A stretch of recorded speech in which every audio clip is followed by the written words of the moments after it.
Scream 6 is a rated R horror, mystery, and thriller with a runtime of 122 minutes, just over 2 hours. On Rotten Tomatoes, Goo, right now, 77% from the critics, 92% from the audience. And I think both of those are justified.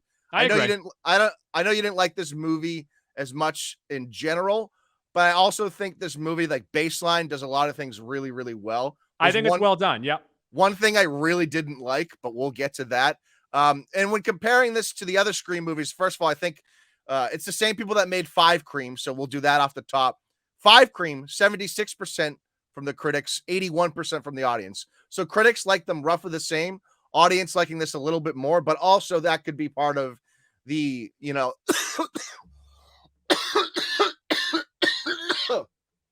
I almost just died right there. What just happened? It's just so much Hit screaming the cough going button on. at least. Jesus. I had to cough too quickly. It could be part of the 19% that did like Five Cream, didn't go out to see Scream 6. And that's so the first three movies are all sort of, it's the same story, same characters. Scream 4 sort of stands on its own island now, although they bring in one of the characters here. In general, though, Goo and I love the first Scream, one of our favorite movies of all time. Yes. I think other than Halloween, it's probably the best horror movie of all time. So I wouldn't say best. It's one of those things where I say my favorite, but I definitely recommend other horror movies over Scream. Would you? Yeah. I think. What did I have? I know that we did on Dork the top 50 horror movies. I think I had it top 5. I didn't have it number 2. I might have had it number 2. It's almost like a 1A, 1B for me. And part of it is because so Halloween sort of set a standard and defined the genre. Yes. Scream redefined it. So that's yes, why it did. It reinvented it. Right. It also added some comedy aspects to it. It was, meta before everything was meta. Yeah. And so like these Scream fans, it like, I like all of the Scream movies. I will fully admit 3 and 4 aren't very good. But I still like them because the Scream movies are sort of its own genre. It's almost a horror adjacent because they reference so many other horror movies. It's not quite horror. It's not quite comedy, but when you put them together. Go that first movie, Scream, 96, 80%. That's pretty low considering how often that movie gets talked to and is referred about. Also after Scream came out, you had that flood of slashers. Yes. Yeah. And like you have, like, I Know What You Did Last Summer. It was the same year or the next year. And that was sort of, a new type as well. Well, just before the first Scream came out, you had, Halloween 6. You had Jason 9. Yeah. You had all of those legacy movies that were just running on fumes. Granted, you did have New Nightmare, and that was the precursor to Scream. And that really was what, that was a good revitalization. It was refreshing. Yes, it was. But you had all of those just really bad movies ahead of it, and no one wanted slasher movies anymore. And then Scream came along and said, I think you do. Yeah, for sure. And I think part of the magic of Scream, too, is Ghostface is iconic, but it's a peer. It's a friend. It's someone in the friend group that's the killer. Also, you say killer, killers. Right. And inherently... Yeah. That's fascinating and a fun like mystery because the killer is among us as opposed to this big Michael Myers or Jason Voorhees. And also, you always say while watching the other movies, Halloween, Friday the 13th, any of those killer movies, how does the killer get somewhere so quickly? Scream answers that by saying there are 2 of them. Yes, right. Yeah. And they do a very good job of okey doking in this movie too, where in some moments when you find out who the killer is, they actually help at certain points to the movie for a little bit of a red herring type of thing. Go on Metacritic. All 5 of these movies are between 52 and 65. So not a huge range. For some reason, Scream 2 has the highest scores on both sites. I like Scream 2. I think at this point, the first one's clearly the best. And I think Scream 2, Scream 5, and Scream 6 are all sort of in the same area for me. I think Scream 2 surprised people because it was such a good horror sequel. Generally, horror sequels not great, and this might be one of the best. Scream 2 has a really fun ending, too, a really satisfying ending. The first one does as well, but it's hard to live up. It's hard to live up to that first movie, and the second movie did a spoiler. decent enough Stu job. is one of the killers in the first movie. Never alone. Dude, this movie is written by James Vanderbilt, not James Vanderbeek. He wrote Scream 5. Does he also cry by lakes Yeah. or creeks? I'm sorry. Different bodies of water, obviously. He was the writer on Scream 5, Murder Mystery, so Goo likes this guy. Independence Day Resurgence, so Goo likes this guy. The Amazing Spider-Man 1 and 2, so I like this guy. White House Down and Zodiac. Very interesting writing career for Mr. Vanderbilt. Upcoming Goo, he's also the writer on Murder Mystery 2, which comes out in a couple weeks, I believe. Can I wear the Scream mask, the mask from Scream, when I do you from behind? Goo, also written by Guy Busick. He did Scream 5, Castle Rock, Ready or Not. Ready or Not's actually a decent little horror movie. He's doing the upcoming Final Destination 6, which it will be interesting to see how that plays out, because I guess now it's Scream 6. We have no excuses for these things. I am a bit over all of the horror sequels, which will be a part of this conversation and what happens next in this universe. But we got to get it's okay to start new franchises as well. That's also a thing. Yeah. This movie is directed by Matt Bettinelli and Tyler Gillett, the team behind Scream 5, Ready or Not, and VHS. All three pretty good horror movies, so they're doing it well so far. They're doing the upcoming Escape from New York remake. Let me ask you a question. Is that a sequel to this movie? Oh, nice. Very nice, right? Yeah. Maybe they'll tie into the same universe. That'd be real interesting. And also, big market tease. There was a question on Twitter from, I believe, @PopCrave, maybe, and it says, "What do you want in Scream 7?" We'll answer that in a little bit. Yes. Yep. Also, who was asking for Escape from New York remake? What's that about? Let's just kill John Carpenter. Let's just take all of his stuff. Synopsis of Scream 6 Goo. In the next installment, which that's a real good synopsis when it starts like that, the survivors of the Ghostface killings leave Woodsboro behind and start a fresh chapter in New York City. Now, for a little background, if you've never seen a Scream movie, Woodsboro is a town in Southern California. So it's been a setting in all of these Scream movies. Now it's no longer really a part of the movies. They did move that out of the Scream movies. New York City, I thought was a good setting, not great, because the city has obviously like more aspects to it and more things you can do with it, but also it's a little overdone with New York City. I think they also could have done more with it. Like, they did more than, say, Jason Takes Manhattan, which was mainly on a boat, oddly. But they could have done more New York stuff here, like eat pizza. Well, there's two things. The latter scene was great. I also really like the opening kill scene with the city, as a backdrop as well. Even the bodega scene that we saw in all the trailers, that was cool. Right. Very good stuff. But ultimately, it came down to like one real setting in the city, which we'll talk about that as well. Yeah. This movie stars top billing Courteney Cox as Gail Weathers. That's how you get her. You didn't have to pay her any money. It was just, you get top billing. She was good, actually, in this. And it was the first time, minor spoiler, but not really. We get for the first time in this movie, Gail Weathers actually talking to Ghostface on the phone, which didn't happen in the previous 5 movies. That is an awesome little tidbit, Matt. It's a nice little tidbit right there. Yeah. And then we have the core 4, Goo. Melissa Barrera as Sam Carpenter, Jenna Ortega as Tara Carpenter, Jasmine Savoy Brown as Mindy Meeks Martin, and Mason Gooding as Chad Meeks Martin. So I like the first 2 more than the second 2. I feel like the second 2, the Meeks girl gets a little annoying after a while. And I know that she's Randy-esque, but, you got to move on a little bit from this. And then also Chad, I think Chad's a little underdeveloped. Mindy is, I agree with you on both of those statements. However, I think it's purposeful that they're a little more cartoonish compared to Sam and Tara, who are playing it obviously a little more emotional. But I do like all 4 characters.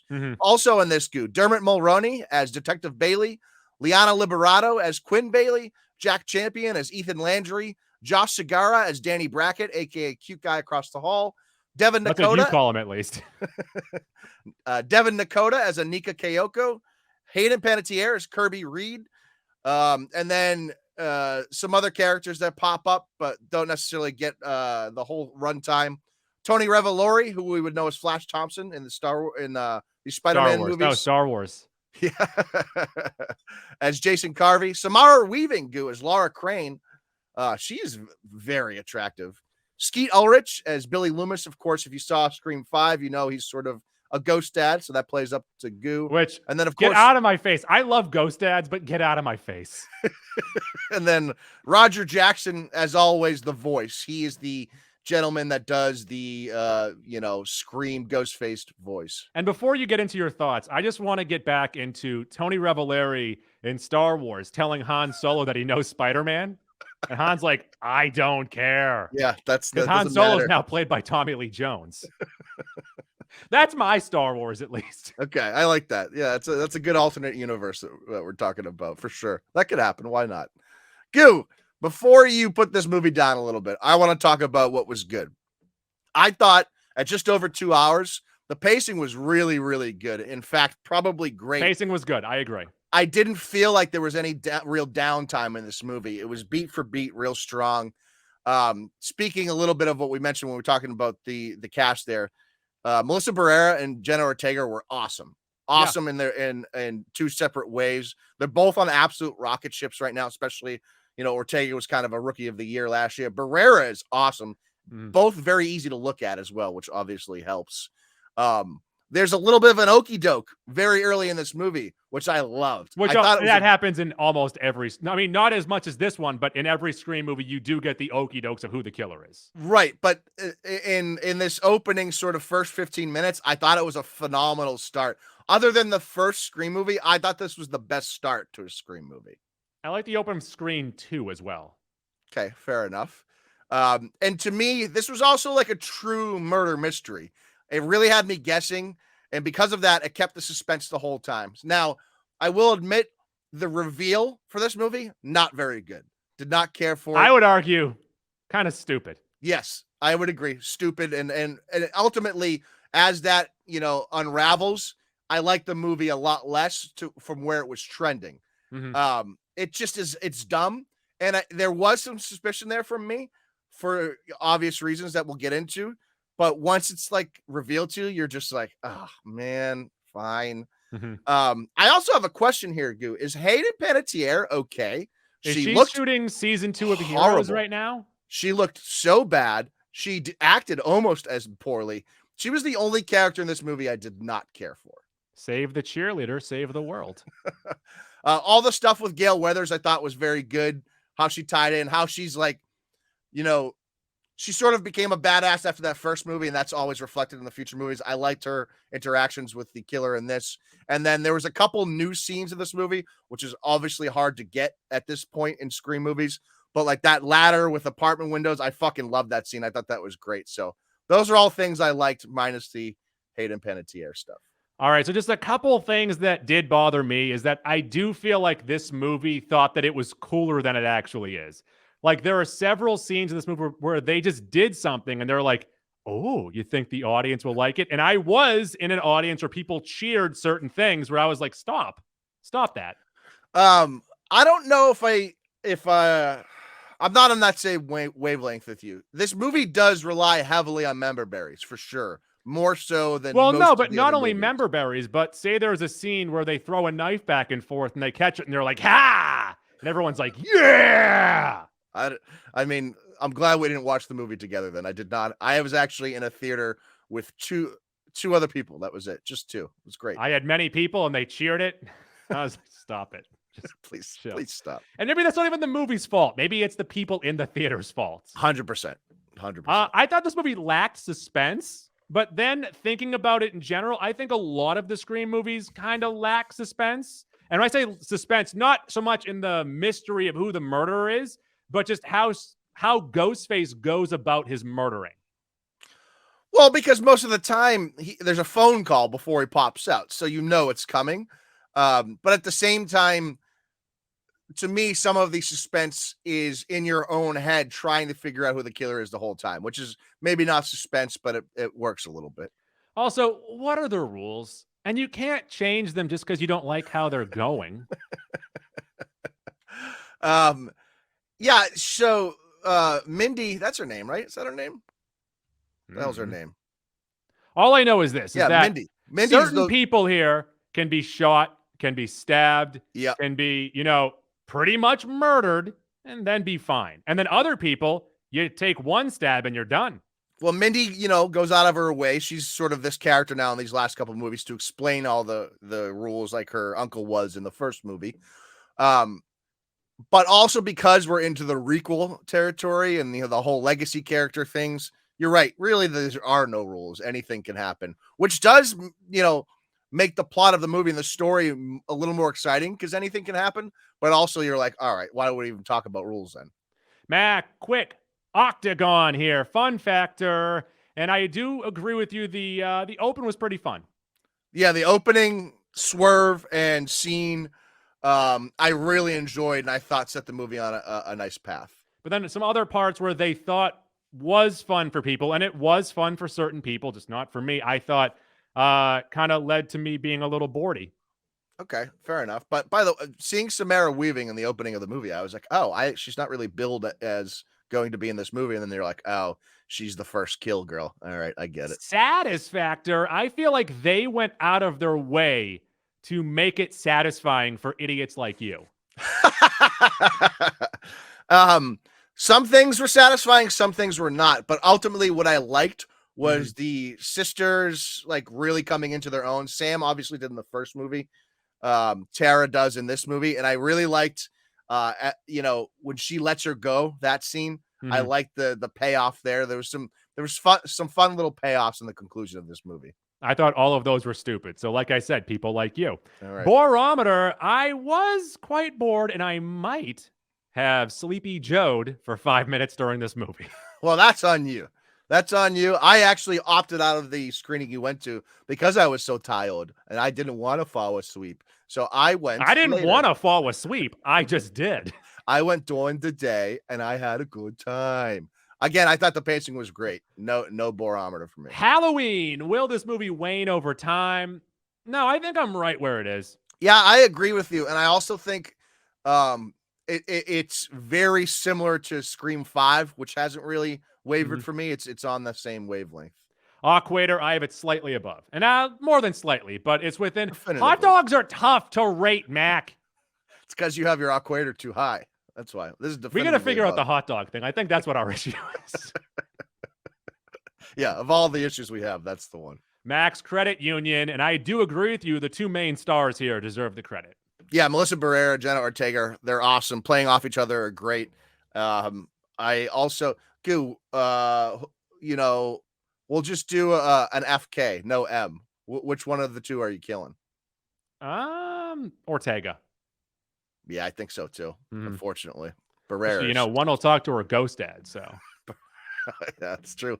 I didn't consider that bonus pack that you get with Barrera. Pants Tent City, Excite Bike Mania. What gets you going? Again, the opening scene was awesome. Really set the tone of the movie.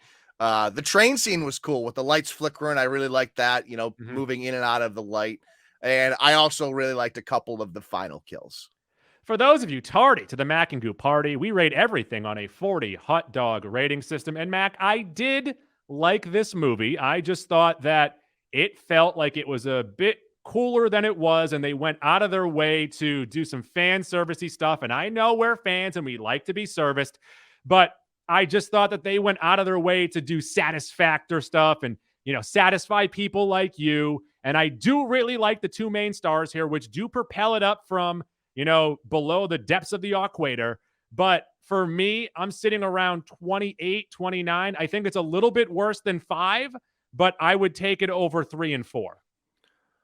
Okay. We definitely don't have the same feelings on this movie. So what did you give Scream 5? Do you recall? 28 or 29. One of those two. Yeah, so you were lower on that as well. I got this movie at 33 hot dogs too. I also gave Scream 5 33. I do like this a smidge more. I think it's a little better of a movie throughout. Okay. I think you could argue Scream 5 might have a better conclusion, but I think it absolutely does. The conclusion of this, and I don't mind the setting of the conclusion of this. It's just all the reveals I thought stunk. The reveal in this movie is for And sure then the also worst the part of the movie. reveals after everything is concluded, and we'll talk about that in spoilers in 1 second. But I thought that what we got after it was also super stupid. Okay, fair enough. I do feel like a strong reveal here, or like a better quote unquote twist of who the killer is. This could have been like a 36 dog movie. But it really does kill the movie right at the end, when everything up until that point have been pretty good. And there are several options as to who the killer and killers could be. But when it does get revealed, you're just like, fine. Okay, I guess I'll deal with that. Spoilers here. Spoilers. Mac, let me say this. The reveal of the cop being the killer was really obvious. And then the reveal of those two being his kids were really stupid. So you got both. You got both here. I don't think that the Detective Bailey reveal was obvious. I thought it was pretty obvious. It was something you were considering, because the whole idea here that these killers could build this museum without the help of law enforcement is not possible, right? So you knew at that point it either had to be Kirby or it had to be Bailey. You were kind of led in the direction of Kirby, which makes you felt like it was too obvious, which flipped you back to Bailey, which I would have been okay with if it then wasn't a double reveal that Ethan also lied about his name and Ethan's the son, and that they faked Quinn's death. Quinn was still involved. So there's 3 killers. And on top of it all, the reveal behind the reveal is this is Richie's family. Richie, the boyfriend from the first movie. And I know it's a nod to the second Scream movie, but in the second Scream movie, the killer was Billy's mom. One person. Yes. Right? One person. Laurie Metcalf, out of nowhere, out of left field. Yes. A deranged mother, which makes sense. And for me to like try to buy into Richie's whole family seeking revenge is preposterous. Like, I get that you're upset that Sam stabbed him 22 times, shot him in the head. Okay, a little bit of a motivation to get some revenge. But for the 2 kids and the dad, like, I just cannot get behind. Like, obviously, I can't put myself in their shoes. But if I'm the other son and the dad's like, I miss my son so much, I'd be like, you have another one. You can't just admit that Richie was a really bad guy. You know, like, you can't just let that one live. So it really does. And first of all, it takes you out of the movie a little bit and it knocks it down a tier, maybe even 2, because it is such a bad reveal. That said, I felt like those final kills in the theater were all pretty good. Separate from those reveals, I liked those final kills. Pretty satisfying. Like when Tara stabs Ethan through the mouth, I really like that. Sam shoots Quinn in the head, and then ultimately they kind of stab him, Detective Bailey, up on stage. And I liked, this is the big aspect at the end that I liked, was how Tara like sort of she's pushing Sam away. Sam's kind of the crazy one, but her and Sam are sort of one and the same. And then the stuff after we finish this scene, where we then find out, oh, everyone's still alive. Yep. Yeah. The sister, the Meekses survive. I don't love that. And that's what tells you they really are setting up for like a Scream 7. They're still doing this nonsense. There is a really intriguing thing, though, to answer your question that Pop Crave asked on Twitter. Where should we go with the franchise Mac, next? what is the question that Pop Crave asked the people on Twitter? Where should the franchise go next? To me, yes, there's only one avenue that I am interested in. I would say I don't really want to Scream 7. But, you know, I know the ghost dad thing you kind of make fun of, but it is an intriguing thing for Sam. No, it's not. It's not. No, not, you haven't let me finish. No, whatever you're going to finish here. No, you're involving a ghost dad. Fuck, you fuck. It's an intriguing thing that Sam has this like Dexter-like sort of story going on here, where she's trying to control these urges, and so far she's just killing killers. So there is like an avenue for that to be done. If it's anything other than that, I'm out. I don't need a Scream 7. Hear me out. This movie series is so meta that the best way to end it is for them to go up their own asses. And this next movie is set during Scream 1. I don't even know how that's possible. I'm not here to write the movie. I'm just here to tell you, I want Scream 7 to be in the Scream 1 movie. Oh, hi. It's Goo from the Mac and Goo Movie Club. If you like what you just saw, you can find full episodes of our program on Apple Podcasts, TuneIn, Stitcher, CastBox, iHeartRadio, or wherever podcasts are found. And now it's time for girls jumping on trampolines.